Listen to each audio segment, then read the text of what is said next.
Afin de dépolitiser les municipalités en Afrique du Sud, le président Cyril Ramaphosa a promulgué le 16 août 2022 la loi sur la gouvernance locale. Celle-ci interdit aux gestionnaires municipaux et aux cadres supérieurs d'exercer des fonctions politiques. Adoptée par le Parlement en décembre 2020, la loi empêche les administrateurs municipaux directement responsables d'exercer des fonctions politiques, qu'ils soient nommés à titre permanent, temporaire ou intérimaire. La loi interdit également aux membres du personnel d'exercer des fonctions politiques.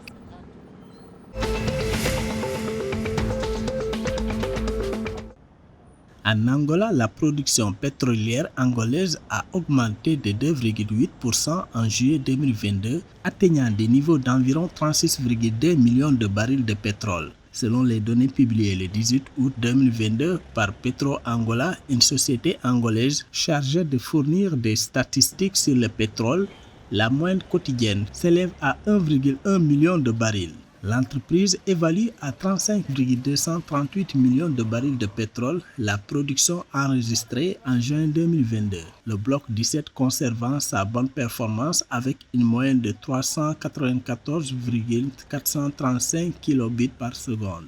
En juillet 2022, les prix combinés des branches les plus appréciées sur les marchés internationaux ont atteint une valeur moyenne de 107,93 $ américains par baril de pétrole.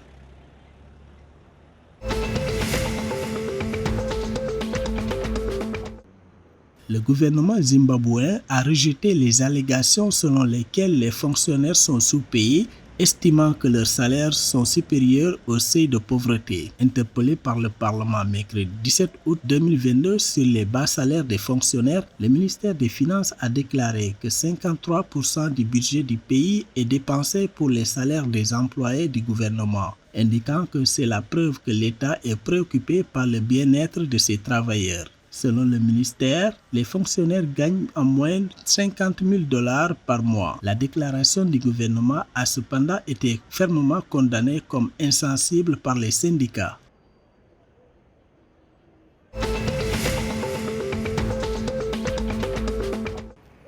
À Eswatini, la Compagnie nationale d'électricité s'est engagée dans une campagne de promotion du commerce intra-régional d'énergie. C'est ce que la société a fait en accueillant jeudi 18 août 2022 diverses parties prenantes lors d'un roadshow de 2 jours sur la plateforme de négociation du marché du pôle énergétique d'Afrique australe SAP. Selon Eswatini Electricity Company, en tant qu'entité fournissant de l'énergie dans le pays cherche à augmenter son approvisionnement énergétique en interne avant de pouvoir vendre sur le marché extérieur. La société a indiqué avoir vu un énorme potentiel d'augmentation de l'approvisionnement en électricité de 30 MW.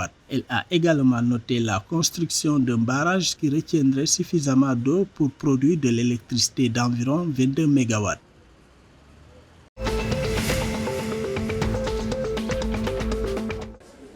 La Zambie doit intensifier ses interventions afin d'améliorer sa position sur les questions relatives aux filles. C'est ce qu'a déclaré jeudi 18 août 2022 la vice-présidente Mutale Nalomango lors du sommet national sur les filles à Lusaka. Selon Mutale Nalomango, le gouvernement s'efforce d'améliorer l'accès aux soins de santé de qualité pour les filles, en particulier dans les zones rurales. Elle a également déclaré qu'il est inacceptable que des filles meurent de causes évitables, ajoutant qu'il est capital d'investir dans la protection des filles. Selon le rapport africain sur le bien-être de l'enfant 2020, la Zambie est classée 37e sur 52 pays en Afrique et 14 sur 16 États membres de la CEDEAO en matière de sympathie des pays envers les droits des filles.